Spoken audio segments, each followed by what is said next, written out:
Ok, muy buenos días, licenciada, compañeras presentes. Hoy en día vamos a hablar sobre la política fiscal y antes de introducirnos un poco más al tema, vamos a dar una pequeña introducción o concepto sobre qué es la política fiscal y para qué sirve esta. Ok, la política fiscal se refiere a las decisiones que se toma un gobierno sobre el gasto público y la recaudación de impuestos.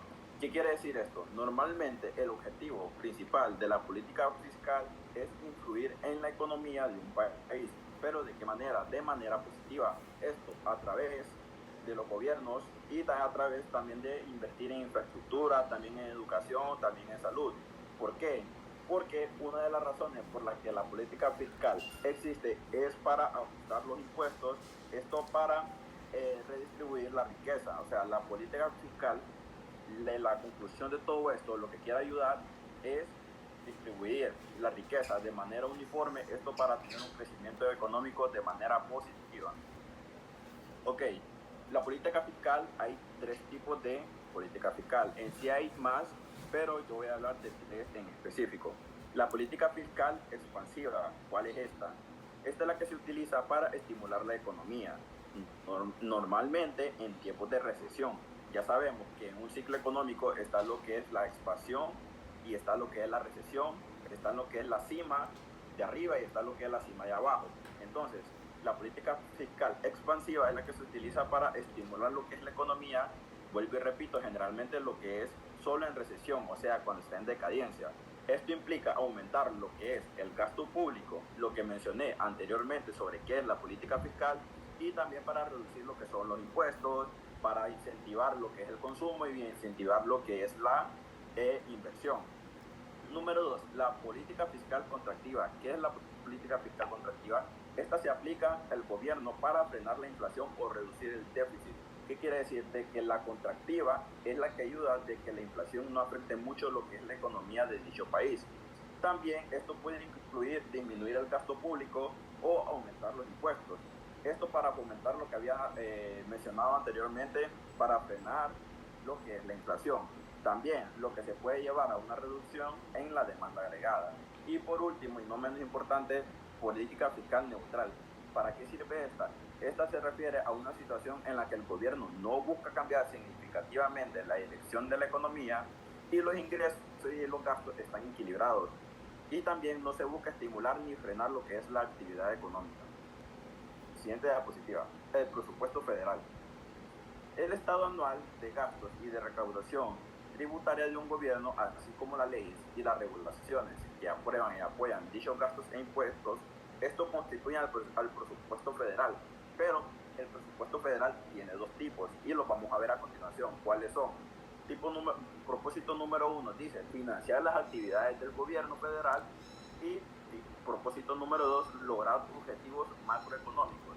Anteriormente yo ya había mencionado dichos objetivos y cuáles eran, como les dije, disminuir lo que es la inflación, distribuir de manera uniforme lo que son las riquezas, aportar lo que es el crecimiento económico, etc. Siguiente diapositiva. Importancia de los propósitos. ¿Cuál es la importancia de los propósitos que yo mencioné pues, anteriormente? Si leemos un poco la diapositiva, esta nos dice que antes de la Gran Depresión de la década de 1930, el primero de los nombrados era el único propósito del presupuesto federal, el que yo había mencionado, es uno de los dos que mencioné anteriormente. El segundo propósito surgió como una reacción a la Gran Depresión, usar el presupuesto federal, esto para lograr objetivos macroeconómicos como el nivel general de los precios, y también esto se denomina como política fiscal. El nivel general de los precios, vuelvo y repito, dice la diapositiva que se puede denominar como política fiscal. En este capítulo nos concentraremos más en este segundo propósito. Ok, la ley de empleo, en la siguiente diapositiva dice, la ley de empleo en 1946 de Estados Unidos, la política fiscal actúa dentro del marco de la famosa ley de empleo en 1946, esta ocurrida, como dice el título, en Estados Unidos, en la cual el Congreso declaró que es la política y responsabilidad continuas del gobierno federal. Esto para usar todos los medios factibles para coordinar y utilizar todos sus planes, funciones y recursos para promover el máximo empleo, producción y poder adquisitivo. La política fiscal buscando cómo promover, vuelvo y repito, lo que es el empleo, lo que es la producción general de los bienes y servicios y también el poder adquisitivo, lo que mencionaba anteriormente sobre las riquezas. Y la segunda sería el Consejo de los Asesores Económicos. Esto vigila la economía y mantiene al tanto al presidente como al público en general bien informado sobre la situación corriente de la economía de dicho país. En la siguiente hablamos sobre los ingresos tributarios. ¿Qué son los ingresos tributarios? Ok, los ingresos tributarios son la proyección, vuelvo y repito, son la proyección de la recaudación tributaria para el año, lo cual tributaria para el año fiscal 2009 en este caso, los cuales fueron 2.85 billones de dólares.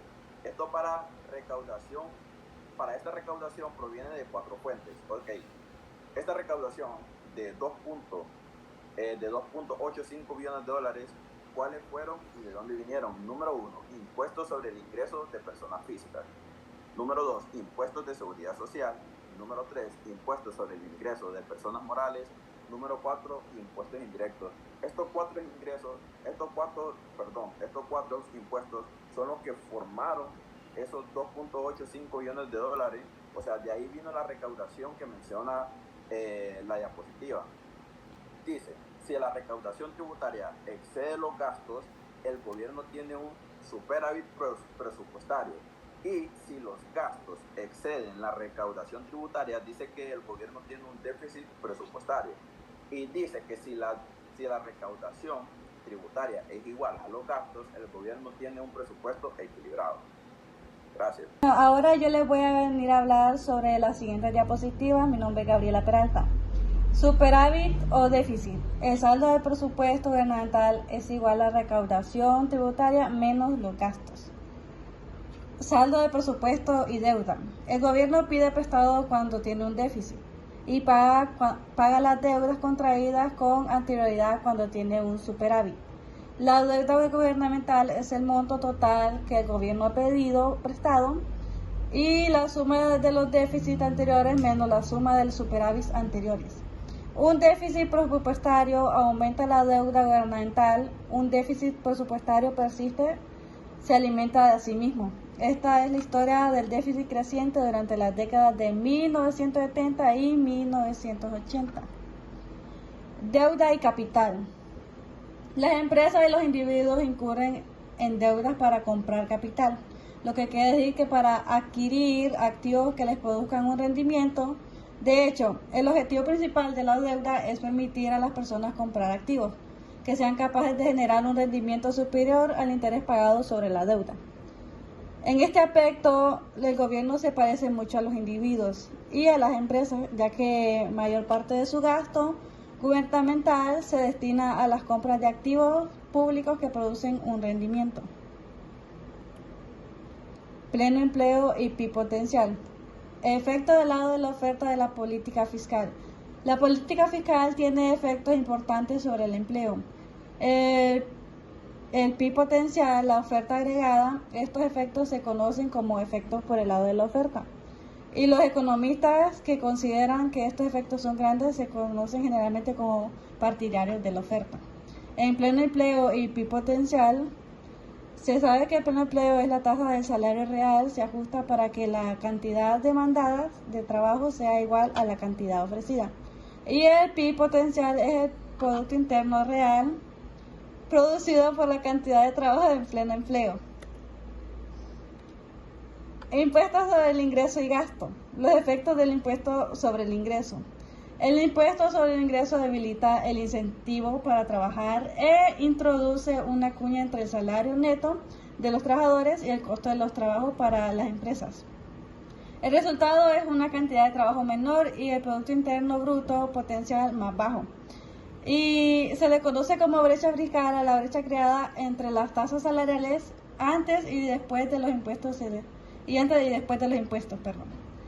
Los impuestos sobre el gasto y la brecha fiscal. La brecha fiscal es solo una parte de las operaciones que afectan las decisiones relacionadas con la oferta de trabajo. Los impuestos sobre el gasto de consumo se suman a esta brecha. Ahora pasamos por los impuestos y los incentivos para ahorrar. Un impuesto sobre el ingreso por intereses debilita el incentivo. Introduce una cuña entre la tasa de interés después de impuestos que ganan los ahorradores y la tasa de interés que pagan las empresas, lo que significa que estos efectos son análogos a los que un impuesto sobre el ingreso del trabajo. Sin embargo, son más grandes por dos razones. En primer lugar, estos impuestos sobre el ingreso disminuyen la cantidad de trabajo del empleado y el PIB potencial, en tanto a un impuesto sobre el ingreso del capital reduce la cantidad del ahorro e inversión y disminuye la tasa de crecimiento del PIB real. La tasa fiscal verdadera. ¿Qué queremos decir con la tasa fiscal verdadera? Pues sobre el ingreso por intereses es mucho más alta que los ingresos del trabajo, debido a la manera en que interactúa la inflación y los impuestos sobre el ingreso por intereses. Efectos de la tasa fiscal sobre la tasa del interés real. Influye en los planes de inversión y ahorro es la tasa de interés real después de los impuestos. Esta tasa le resta a las tasas de interés real el impuesto pagado sobre el ingreso por intereses. Pero, sin embargo, los impuestos dependen de la tasa de interés nominal, no de la tasa de interés real. A la relación de las tasas fiscales, el monto de la recaudación fiscal se le conoce como una curva de Laffer. Ahora vamos a hablar un poco sobre el valor presente. ¿Qué queremos decir con el valor presente? Pues es la cantidad de dinero que se invierte hoy crecerá hasta ser igual al monto futuro, dado cuando se toma en cuenta los intereses que ganará. Podemos comprar los dólares actuales con dólares en el 2030 o de cualquier año el futuro usando valores presentes. El desequilibrio fiscal y la generacional. El desequilibrio fiscal es el valor presente de los compromisos del gobierno de pagar beneficios menos el valor presente de su recaudación fiscal. Y el desequilibrio general es la división del desequilibrio fiscal entre la generación presente y futura, asumiendo que la generación presente disfrutará de los niveles existentes de impuestos y beneficios. La estabilización del ciclo económico. Estas son las acciones de la política fiscal que intentan estabilizar el ciclo económico, funcionando, cambiando la demanda agregada. Y la política fiscal discrecional y automática. ¿Qué queremos decir con política fiscal discrecional? Pues es una acción fiscal que se inicia por un acto del Congreso y se requiere algún cambio por leyes fiscales o de algún programa de gastos. Bueno, un ejemplo es el aumento del gasto de defensa o una reducción de la tasa de impuestos sobre el ingreso es una política fiscal discrecional. Y la política fiscal automática, pues es una acción fiscal desencadenada por la situación de la economía. Otro ejemplo puede ser el aumento en el desempleo, desencadena un aumento en los pagos a los desempleados. Una disminución de los ingresos desencadena una disminución en la recaudación tributaria. Bueno, eso es todo. Gracias por su atención. Mi nombre es Lilian Padilla y voy a continuar hablando sobre el multiplicador. El multiplicador de las compras gubernamentales es el efecto de amplificación que un cambio en las compras gubernamentales de bienes y servicios produce sobre la demanda agregada. Las compras gubernamentales son un componente del gasto agregado, así que cuando se modifican las compras gubernamentales cambia la demanda agregada. El multiplicador del impuesto de suma fija es el efecto de amplificación que un cambio en los impuestos de suma fija genera sobre la demanda agregada. Una disminución de los impuestos aumenta el ingreso disponible, lo que aumenta el gasto de consumo. Una reducción de los impuestos funciona como un aumento en las compras gubernamentales. El multiplicador del presupuesto equilibrado es el efecto amplificador que tiene sobre la demanda agregada un cambio simultáneo en las compras gubernamentales y los impuestos que equilibra el presupuesto. El multiplicador del presupuesto equilibrado es positivo porque el aumento de $1 en las compras gubernamentales aumenta la demanda agregada, más de lo que el aumento de $1 en los impuestos disminuye la demanda agregada. Por lo tanto, cuando las compras gubernamentales y los impuestos aumentan en $1, la demanda agregada aumenta. Estabilización fiscal discrecional. Si el PIB real está por debajo del PIB potencial, la política fiscal discrecional podría usarse en un intento por restaurar el pleno empleo. El gobierno podría aumentar sus compras de bienes y servicios, reducir los impuestos o ambas cosas. Estas acciones aumentarían la demanda agregada. Si se propagaran adecuadamente y tuvieran la magnitud correcta, podrían restaurar el pleno empleo. Limitaciones de la política fiscal discrecional. El uso de la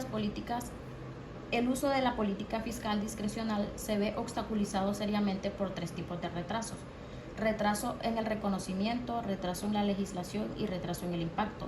El retraso en el reconocimiento es el tiempo que se requiere para comprender qué acciones de política fiscal se necesitan. Este proceso implica dos aspectos: evaluar la situación presente de la economía y pronosticar su situación futura. Retraso en la legislación. Este proceso exige debido a que cada miembro del Congreso tiene una idea diferente del cual es el impuesto o programa de gastos que es mejor cambiar, por lo que se requieren largos debates y juntas de comité para reconciliar los puntos de vista divergentes. Retraso en el impacto. El retraso depende en parte de la velocidad con que actúan las dependencias gubernamentales y en parte qué tan oportunos sean los cambios en los planes de gastos de individuos y empresas. Los impuestos que varían con el PIB real se denominan impuestos inducidos, gasto condicionado.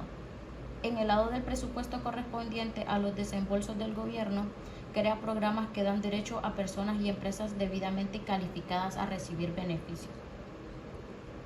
Concepto clave en el presupuesto federal. El presupuesto federal se usa para lograr objetivos macroeconómicos. La recaudación fiscal puede ser igual o ser menor que los gastos, es decir, el presupuesto puede estar en superávit, equilibrado o déficit. Los déficits presupuestarios generan deudas gubernamentales. Efectos por el lado de la oferta de la política fiscal. La política fiscal tiene efectos por el lado de la oferta porque los impuestos debilitan el incentivo para trabajar y disminuyen el pleno empleo.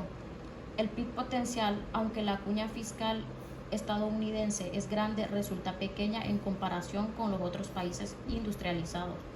La política fiscal, efectos por el lado de la oferta porque los impuestos debilitan el incentivo para ahorrar e invertir, lo que disminuye la tasa de crecimiento en el PIB real. La curva de Laffer muestra la relación entre la tasa fiscal y la cantidad de recaudación fiscal. Efectos generacionales de la política fiscal. La contabilidad generacional mide la carga y los beneficios fiscales de por vida de cada generación. En 2003, el desequilibrio fiscal de Estados Unidos se estimó en $45 billones, es decir, 4 veces mayor que el valor de la producción de un año. Las generaciones futuras pagarán 57% de los beneficios de la generación actual. Alrededor de la mitad de la deuda del gobierno de Estados Unidos está a manos del resto del mundo. Estabilización del ciclo económico. La estabilización fiscal puede ser discrecional o automática. Los cambios discrecionales en las compras gubernamentales o en los impuestos pueden cambiar la demanda agregada, pero son obstaculizados por los retrasos de la legislación y la dificultad de diagnosticar y pronosticar correctamente la situación de la economía. Los cambios automáticos en la política fiscal moderan en el ciclo económico. Muchas gracias. Ok, anteriormente nosotros habíamos mencionado los tipos de política fiscal, pero anteriormente los que yo había mencionado solo fueron 3. En este caso quiero hablar no solo de esos mismos 3, sino que quiero incluir los otros adicionales que hacen falta. Ok, la política fiscal no solo se clasifica en 3, sino que se clasifica en más, que ahorita los vamos a ver y nos vamos a divertir porque tienen unos conceptos muy entretenidos. La política fiscal expansiva, que fue una de las que yo hablé anteriormente, ¿esta para qué sirve o cuáles son sus clasificaciones? ¿Qué es lo que hace en el PIB o qué es lo que hace en el crecimiento económico de un país? Bueno, la política fiscal expansiva hace lo que es el aumento del gasto autónomo o reduce los impuestos. Esto también se usa para estimular lo que es la economía en tiempos de recesión, o sea, cuando el crecimiento es bajo, y también puede generar lo que son déficits fiscales si no se acompaña de ingresos suficientes. También tenemos lo que es la política fiscal contractiva. ¿Qué quiere decir esta? Esta reduce el gasto público o aumenta los impuestos. Esta se aplica cuando hay un sobrecalentamiento de la economía o una alta inflación. ¿Para qué? Para ayudar a residir lo que es el déficit fiscal, y también esto controla lo que es la deuda pública. También tenemos que la política fiscal neutra, que fue la última de las tres que yo mencioné, la cual esta ayuda a mantener un equilibrio entre los ingresos y los gastos del gobierno. Esta política neutra no busca estimular ni frenar la economía, no, sino solo mantener una estabilidad, lo cual es importante en el crecimiento económico. Tenemos la cuarta, lo cual es la política fiscal discrecional. ¿Esta para qué sirve?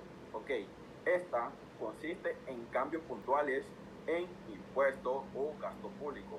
Esto por decisión del gobierno. Esta decisión la toma lo que es el gobierno. ¿Para qué se usa la política fiscal discrecional? Bueno, se usa para responder a situaciones económicas específicas.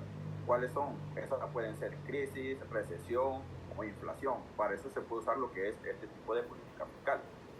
Vamos por las 5, y esta es muy interesante.